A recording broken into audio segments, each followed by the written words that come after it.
ठाण्यातील कोर्ट नाका परिसरात बाबासाहेब आंबेडकर यांच्या जयंतीनिमित्त कार्यक्रमाचं आयोजन करण्यात आलं। उपमुख्यमंत्री एकनाथ शिंदे आणि खासदार नरेश म्हस्के यांच्याकडून बाबासाहेबांना अभिवादन करण्यात आलेलं आहे।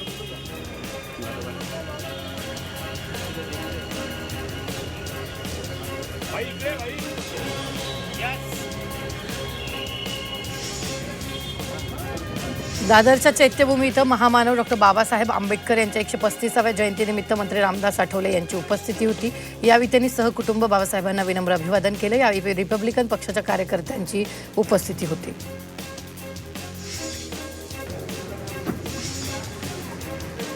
भारतरत्न डॉक्टर बाबासाहेब आंबेडकर यांच्या 135व्या जयंतीनिमित्त देशाच्या अनेक ठिकाणी मोठ्या उत्साहात जयंती साजरी होते। अशातच महाराष्ट्र पर्यटन मंत्री शंभूराज देसाई यांनी मुंबईतील चैत्यभूमीवर जाऊन महामानवाला अभिवादन केले। तसंच या प्रसंगी त्यांनी बाबासाहेबांच्या विचारांचं स्मरण सुद्धा केलेलं आहे।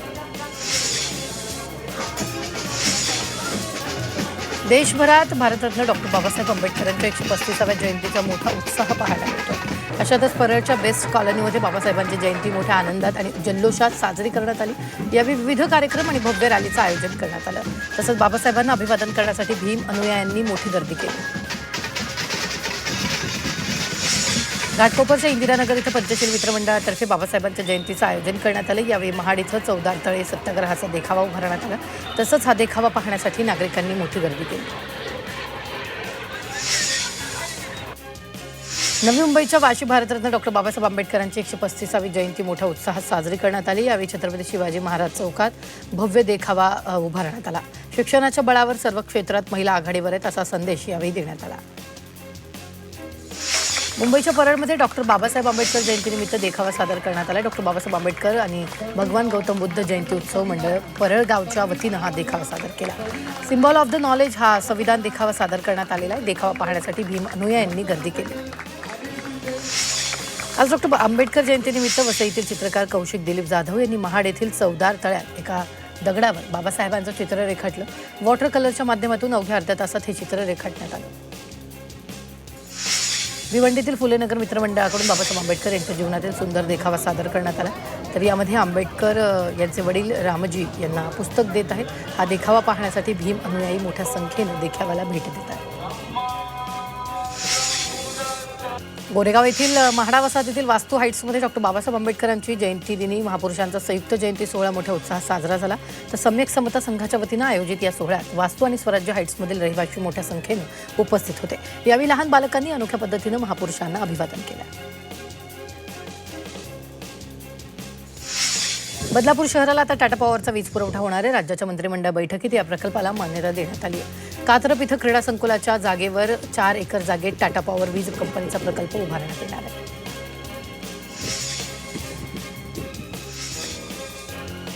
येत्या 1 मेला म्हणजे महाराष्ट्र दिनापासून राज्यात परवानाधारक रिक्षा आणि टॅक्सी चालकांना मराठी भाषा येणं अनिवार्य करण्यात येणार आहे।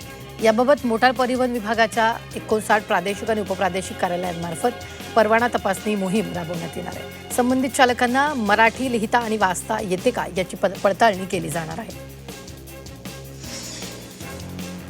पहिली नॉन एसी बंद दरवाजाची लोकल मुंबईत दाखल झाली। लवकरच ही लोकल प्रवाशांच्या सेवेत रुजू होणार आहे। ऑटोमॅटिक दरवाजे असलेली ही मध्य रेल्वेवरील पहिलीच नॉन एसी लोकल आहे। ही ट्रेन 12 डब्यांची आहे। मात्र या ट्रेनचे दरवाजे स्वयंचलित आहेत। ट्रेनचा दरवाजा बंद आणि उघडण्यासाठी 3 सेकंदाचा कालावधी असणार आहे। नवी मुंबई महानगरपालिकेच्या वतीनं अग्निशमन दलातील शहीद जवानांना श्रद्धांजली अर्पण करण्यात आली। मुंबईतील व्हिक्टोरिया डॉक इथं लागलेल्या भीषण आगीत 66हून अधिक अग्निशमन दलाच्या जवानांनी आपले प्राण गमावले होते। त्यांच्या बलिदानाची आठवण म्हणून दरवर्षी 14 एप्रिल हा दिवस अग्निशमन सेवा दिन म्हणून साजरा केला जातो। शासनाची भरती प्रक्रिया सुटसुटीत उमेदवारांच्या दृष्टीनं सुलभ व्हावी यासाठी पदभरती प्रक्रियेत सुधारणा करण्यास मंत्रिमंडळ बैठकीत मान्यता देण्यात आली। या सुधारणेमुळे MPSCच्या माध्यमातून घेण्यात येणाऱ्या विविध सेवांतर्गत संवर्गाची संख्या 102 होणार आहे। तर संयुक्त परीक्षा योजनेमध्ये नव्यानं 18 सेवांचा आणि 93 संवर्गाचा समावेश होणार आहे।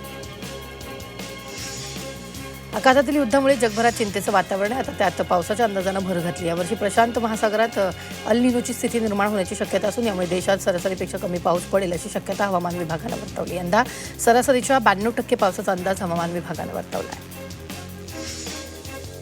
पश्चिम आशियातील वाढत्या तणावाचा बोजा आता सर्वसामान्य भारतीयांच्या खिशावर पडू लागला असून सोमवारी केंद्र सरकारनं जाहीर केलेल्या आकडेवारीनुसार मार्च महिन्यात किरकोळ महागाईचा दर वाढून 3.4% पोहोचला. फेब्रुवारीत हा दर 3.21% इतका होता. प्रामुख्यानं खाद्यवस्तू आणि इंधन दरातील वाढीमुळे महागाईचा आलेख वर सरकला असल्याचं राष्ट्रीय सांख्यिकी कार्यालयानं स्पष्ट केलं.